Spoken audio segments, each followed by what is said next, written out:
part 2. My last video was 17 point something minutes long. So I'm going to try and keep this short, or it's going to wind up being a 3-parter or a fucking mini-series. Alright. The thing that I want to touch on now with racism is that racism hit its boom in Charlottesville with the August 12th thing. You can Google it.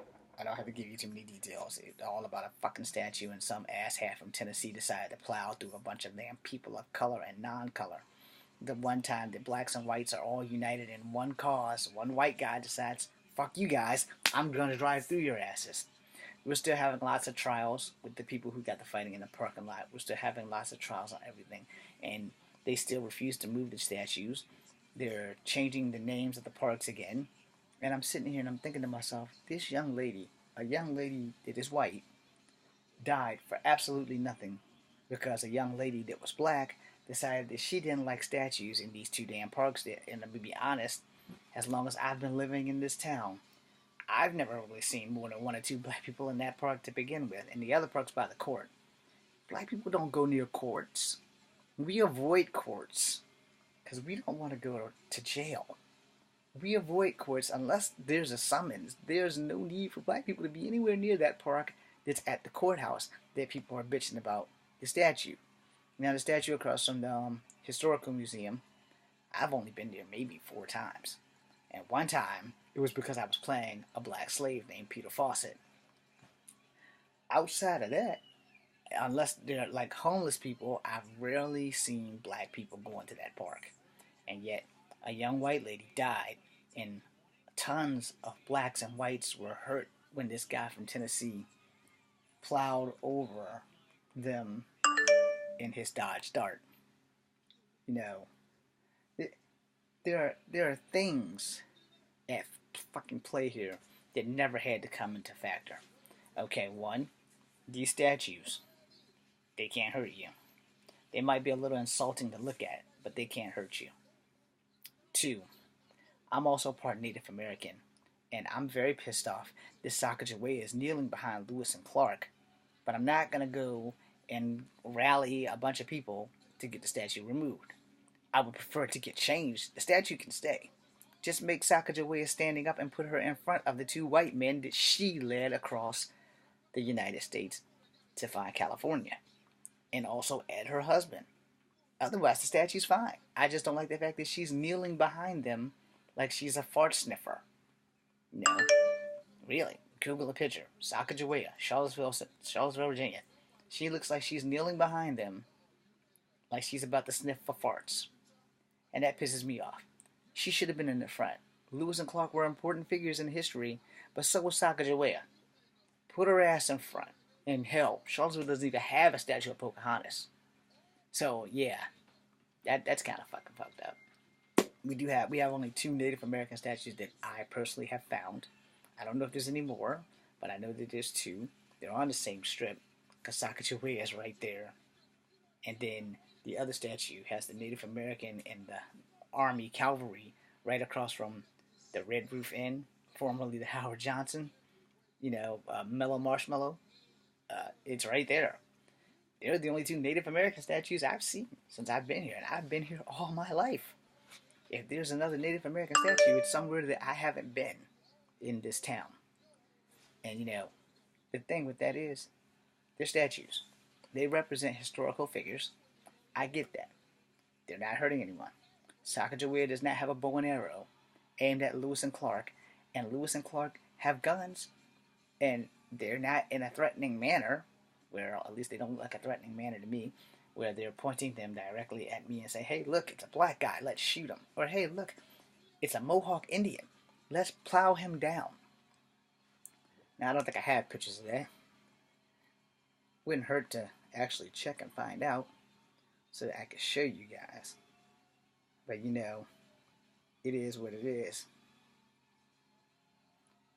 Sorry, text message.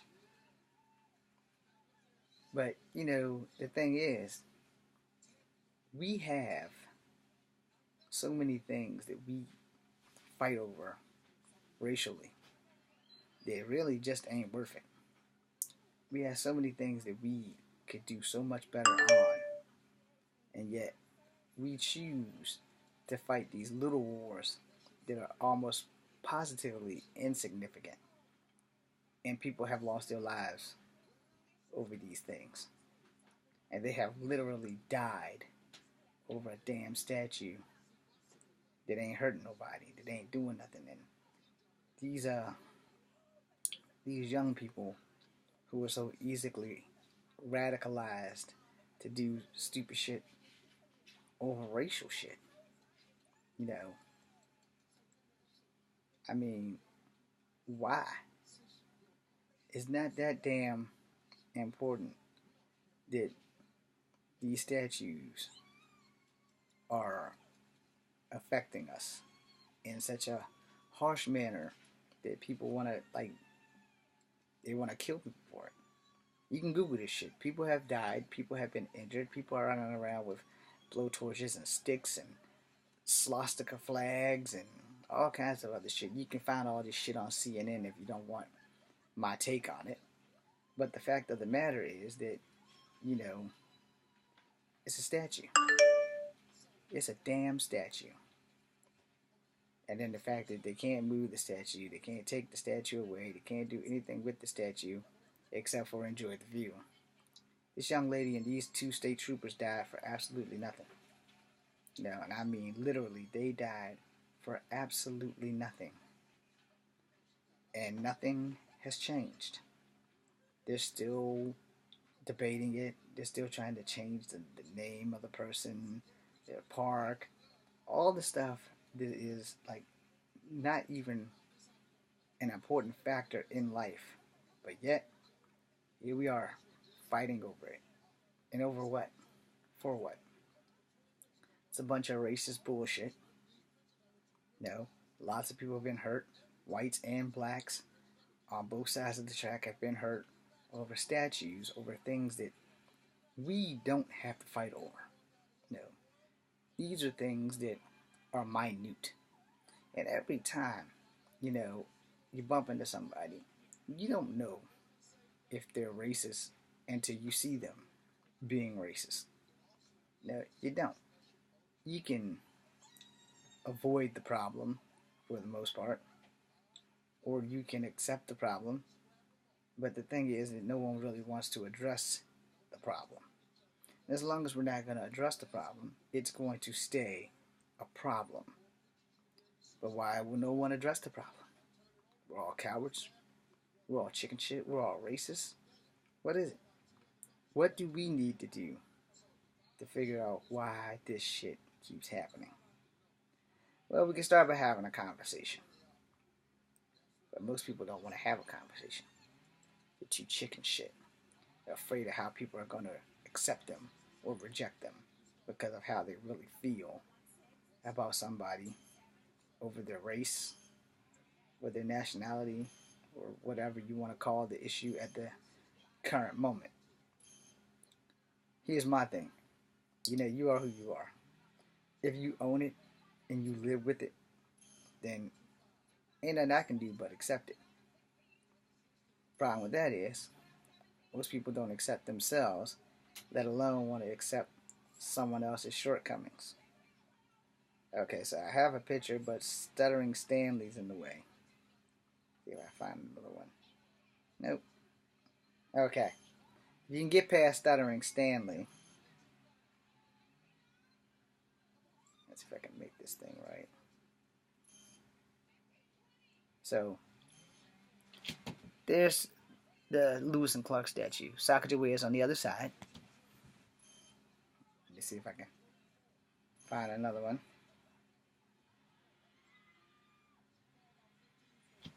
There's Sacagawea right there, kneeling. Let me see if I can find another one.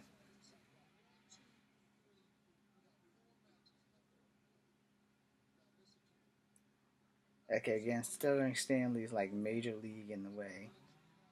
He's like actually blocking Sacagawea's head. But that's them. You know, and Big Bear did come here, and he made a big rally about it. The part that pisses me off is that Sacagawea is kneeling. Why is she kneeling behind these men that she led across the United States? That's the kind of shit that pisses me off. But at the same time, I'm not gonna go and make a big fucking stink about it, especially since Big Bear already came here, had the powwow. It didn't have like a big following, and it wasn't a big fat clusterfuck like everything else.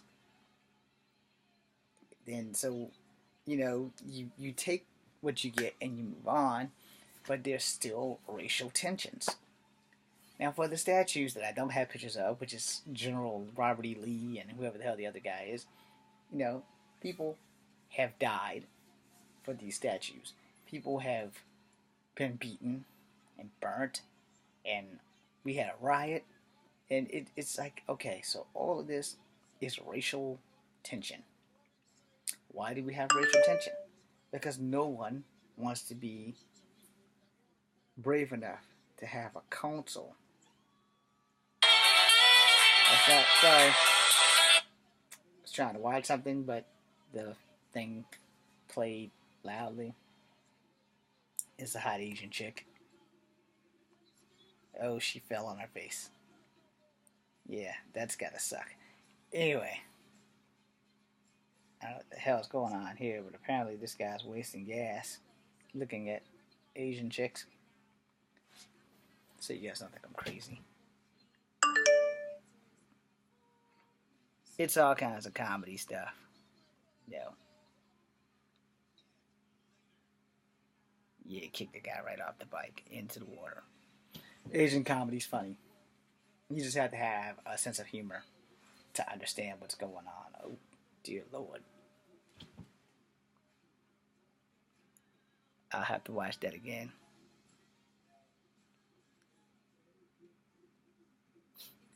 Flexible girl. I love flexible girls. Anyway, the the whole thing is,